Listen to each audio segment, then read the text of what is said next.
Hello student, class 12, welcome to Parshva international school की online classes में। अपन ने पढ़ लिया था माइग्रेशन पढ़ रहे थे। माइग्रेशन की डेफिनेशन दी मैंने। माइग्रेशन किसे कहेंगे? जब मानव अपनी आवश्यकताओं की पूर्ति के लिए एक स्थान से दूसरे स्थान पर स्थायी या अस्थायी रूप से जाकर के जो बस जाते हैं वो क्या कहलाता है? प्रवास। ठीक है। प्रवास के बहुत सारे रीज़न होते हैं। फीमेल रीज़न, मेल रीज़न है ना। व्यवसाय हो सकता है, नौकरी हो सकता है, धंधे हो सकते हैं, शिक्षा हो सकता है, विवाह हो सकता है, ठीक है, या अन्य कोई राजनीतिक कारण हो सकता है। और राष्ट्रीय, अंतर्राज्यीय प्रवास होते हैं। स्थायी और अस्थायी प्रवास होते हैं।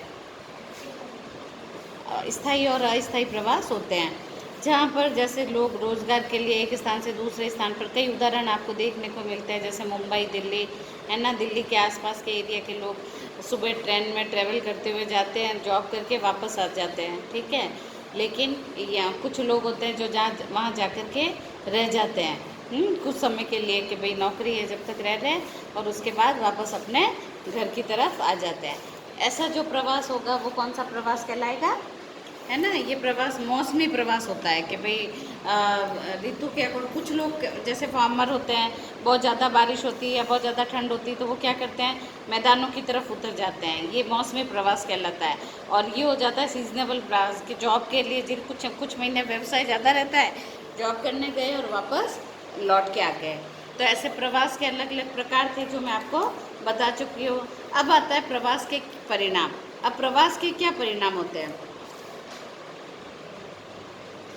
जिन स्थान से लोग जाते हैं वहाँ जाकर के रहने लगते हैं, उन दोनों स्थानों पर प्रवासित जनसंख्या का प्रभाव पड़ता है। प्रवासन के कारण निम्न प्रभाव पड़ते हैं। नंबर 1, जनसंख्या का संतुलन बिगड़ जाता है। अब जैसे मैंने मुंबई और दिल्ली का उदाहरण दिया, बहुत सारे लोग ऐसे होते हैं जो गाँवों से या आसपास के नगरों से वहाँ जाकर के रहने लग जाते हैं, तो बहुत ज़्यादा भीड़ भाड़ हो जाती है, जनसंख्या घनत्व बहुत ज़्यादा हो जाता है। और जब जनसंख्या घनत्व ज़्यादा होता है तो प्रति वर्ग किलोमीटर में, जैसे आप अगर कोई कंट्री की बात की जाए तो बांग्लादेश में 9-10 हज़ार व्यक्ति प्रति वर्ग किलोमीटर रह रहे हैं, जबकि भारत में कितने हैं? 338। समझ आ गई? और 378, इससे ज़्यादा नहीं है। 400, अगर आपके आंकड़े आए होंगे तो 400 पर स्क्वायर किलोमीटर में लोग रह रहे हैं। तो 400 और 9000 कितना अंतर हो गया? क्योंकि क्षेत्रफल कम है, पॉपुलेशन हाई है। अगर इसमें उसका डिवाइड करेंगे तो इतना हो जाता है। तो और अगर कम की बात की जाए, बहुत सारे राज्य ऐसे हैं, जैसे अरुणाचल प्रदेश 17 व्यक्ति प्रति वर्ग किलोमीटर, राजस्थान 201 व्यक्ति प्रति वर्ग किलोमीटर, दिल्ली और मुंबई की बात की जाए तो 13-14 हज़ार व्यक्ति प्रति वर्ग किलोमीटर। तो रहने का रीज़न क्या है भाई? माइग्रेशन इन्हीं कारणों से होगा कि भाई वहाँ या तो रोज़गार अच्छा हो, प्लेन एरिया हो, या फार्मिंग अच्छी हो, समझ आ गई, या अच्छी हाईफाई मतलब ट्रांसपोर्ट अच्छा हो, कम्युनिकेशन अच्छा हो, या उद्योग धंधे अच्छे हो। जहाँ पॉपुलेशन हाई होगी वहाँ रोज़गार अच्छा होगा। तो ये संतुलन बिगड़ जाता है और यहाँ की जनसंख्या आपको भी अधिक प्रभावित होती है। सेकंड होता है प्रवास के कारण संस्कृति का प्रसार, और प्रवासी लोग अपने साथ अपनी तकनीकी, धर्म और परंपरा, रीति रिवाज भी लेके आते हैं। जैसे कोई केरल के लोग अगर राजस्थान में आ गए तो वो अपना त्यौहार क्या कहाँ मनाएंगे? राजस्थान में। तो उनके कल्चर का क्या होगा? उनका कल्चर क्या होगा? बढ़ेगा। समझ आ गई? कल्चर का विकास होगा। तो वैसे वैसे लोग अपना धर्म और कल्चर बढ़ाने लगे। इसके कारण आजकल देखो प्रेम विवाह इतने होने लग गए। एक स्थान से दूसरे स्थान पे जाते हैं, धर्म की और मान्यताएं खत्म हो गई, लोग जहाँ जाते हैं वहीं स्थान पर अपना विवाह भी कर लेते हैं। तो कई तरह के रीति रिवाजों में भी बदलाव देखने को आया। तो तकनीकी, धर्म, परंपरा, रीति रिवाज, भाषा आदि लेकर के जाते हैं, जिसका प्रभाव स्थानीय लोगों पर पड़ता है, और उस स्थान विशेष की संस्कृति का प्रभाव प्रवासित लोगों पर पड़ता है। ये अपनी तकनीकी ज्ञान का उपयोग करते हैं और वहाँ के आर्थिक स्तर को भी ऊंचा उठाते हैं, और वहाँ के लोगों का आर्थिक स्तर क्या होता है? ऊपर उठता है। प्रवासी लोगों की वेशभूषा, रहन सहन, खान पान आदि भी बहुत ज़्यादा प्रभावित होता है। अब आपने सुना ही है कि जैसे राजस्थान के लोग अगर पंजाब में चले गए, पंजाब के लोग यहाँ गए, तो वहाँ का क्या होगा? खान पान भी बदलता और पहनावा भी बदल जाता है। तो उस क्षेत्र आदि के अनुसार भी उस क्षेत्र की संस्कृति धीरे धीरे परिवर्तित हो जाती है। और जैसा कि अंग्रेजों के आगमन से हमारी भारतीय संस्कृति परिवर्तित हो गई थी। प्रवास के कारण जनसंख्या, दबाव, बेरोजगारी, निर्धनता आदि समस्याएं भी बढ़ जाती है। जबकि जिस देश या स्थान से लोग प्रवासन करते हैं वहाँ इन समस्याओं में कमी आने लगती है। जैसे कि राजस्थान से लोग जा रहे हैं तो क्या कमी आ रही है वहाँ पर, वहाँ की कई समस्याएं बढ़ रही है। और जहाँ से घट रही है वहाँ पे कई समस्याएं, बेरोजगार, वहाँ लोग चले जाते हैं, जनसंख्या कम हो जाती है, बूढ़े रह जाते हैं, युवा वर्गों का प्रतिशत घट जाता है। समझ आ रही है? तो उससे समस्याएं घटती भी है तो बढ़ती भी है। और जहाँ जाके रह रहे हैं वहाँ ज़्यादा जनसंख्या का दबाव आ गया, ज़्यादा पॉपुलेशन होने से पॉल्यूशन बढ़ने लग गया, है ना, ज़्यादा मांग हो गई, मांग होने से मिलावट ज़्यादा होने लगी, तो बहुत सारी समस्या, क्राइम बढ़ गया, चोरी डकैती ये बढ़ जाती है। तो ऐसे कई तरह की समस्याएं बढ़ती रहती है। तो ये सबसे मेन है कि भाई अगर कई लोग एक स्थान से दूसरे स्थान पर जा रहे हैं तो समस्याओं में भी बदलाव आ जाता है। जैसे कि छोटे गांवों की अपेक्षा नगरों में चोरी डकैती, है ना, ये ज़्यादा होती है, लोग अनसेफ ज़्यादा रहते हैं, रात और दिन कार्य करते हैं और नई नई योजनाएं भी बनती रहती है। तो इस तरीके से जो लोग जिन जिन क्षेत्रों में रहते हैं वहाँ बेरोजगारी, दबाव, निर्धनता आदि समस्याएं भी बढ़ती जाती है। जबकि जिस देश या स्थान से लोग प्रवासन करते हैं वहाँ इन समस्याओं में भी कमी आने लगती है। प्रवासी लोगों की कार्यकुशलता, तकनीकी ज्ञान आदि के कारण उन क्षेत्रों के आर्थिक संसाधनों के विदोहन से उस देश या स्थान का आर्थिक स्तर ऊंचा हो जाता है। जैसे यूरोपियन लोगों के आने से अमेरिका, दक्षिण अफ्रीका, ऑस्ट्रेलिया आदि देश, आदि कंट्रीज़ क्या हो गई, विकसित हो गई। ठीक है भाई, लोग जहाँ जाएंगे तो वहाँ क्या होगा, टेक्नोलॉजी आएगी।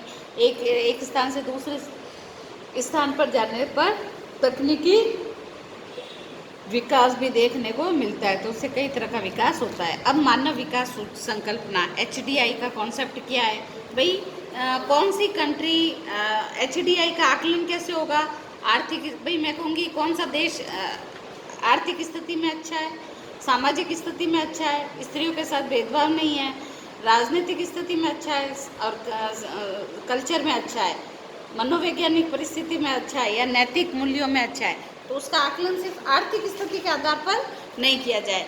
अगर HDI का आकलन किया जाए तो डॉक्टर महबूब उल हक है जिन्होंने सबसे पहले मानव विकास संकल्प कॉन्सेप्ट दिया, और उन्होंने उनकी इस आधार पर एक टेबल बनाई गई UNDP के अनुसार।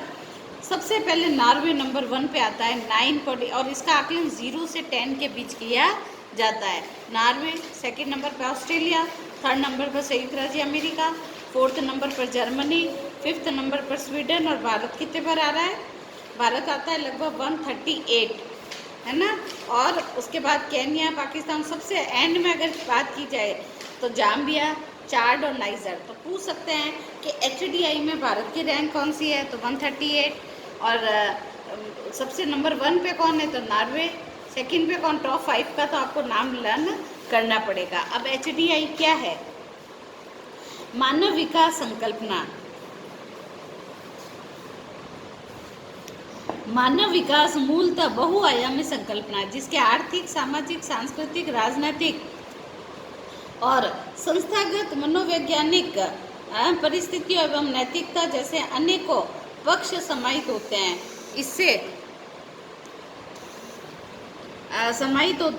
इससे बहुधा उन प्रक्रियाओं के रूप में अपनाते हैं जिससे लोगों के आर्थिक दशाओं में सुधार करके, मानव कल्याण में वृद्धि करके अथवा जीवन की गुणवत्ता में अभिवृद्धि या उन्नयन करने का प्रयास किया जाता है जिससे मानव का विकास हो सके।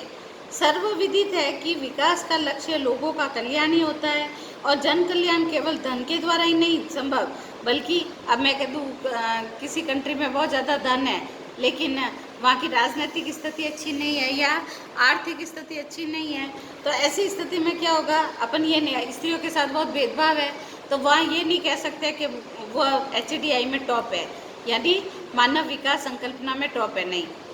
अगर टॉप की कंडीशन देखें तो इकोनॉमी में भी, सोशल में भी, ये राजनीति में भी, है ना, और साइकोलॉजी में भी, और ये कल्चर में भी, सब में इसकी स्थिति हाई होनी चाहिए।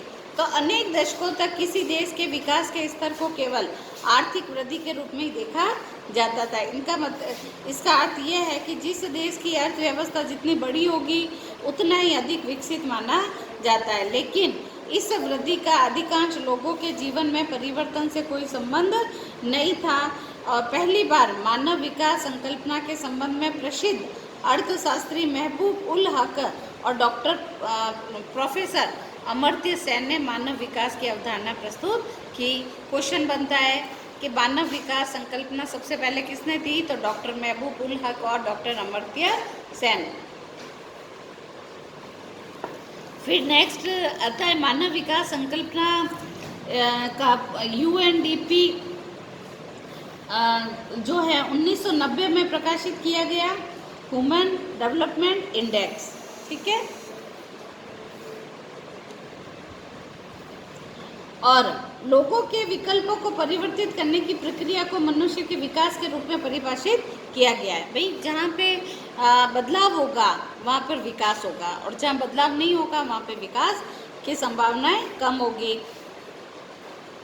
तो ये प्रतिवेदन के अनुसार मानव की कार्य प्रणाली तथा क्षमताओं में वृद्धि करने का माध्यम होता है। और दूसरे शब्दों में कहें तो लोगों के जीवन के विकल्पों के परिवर्तन की प्रक्रिया और जन कल्याण के स्तर को ऊपर उठाने का जो कॉन्सेप्ट है वो मानव विकास कहा जाता है। मानव विकास की देखो रैंकिंग 0 से 10 के बीच होती है। नॉर्वे 0.955, ऑस्ट्रेलिया 0.938, संयुक्त राज्य अमेरिका 0.937, जर्मनी 0.920, स्वीडन 0.9216 ऐसे। और भारत की बात की जाए तो भारत आ जाता है 0.554, यानी भारत अभी 138 रैंक आती है, जो कि बहुत ही पीछे है, ठीक है।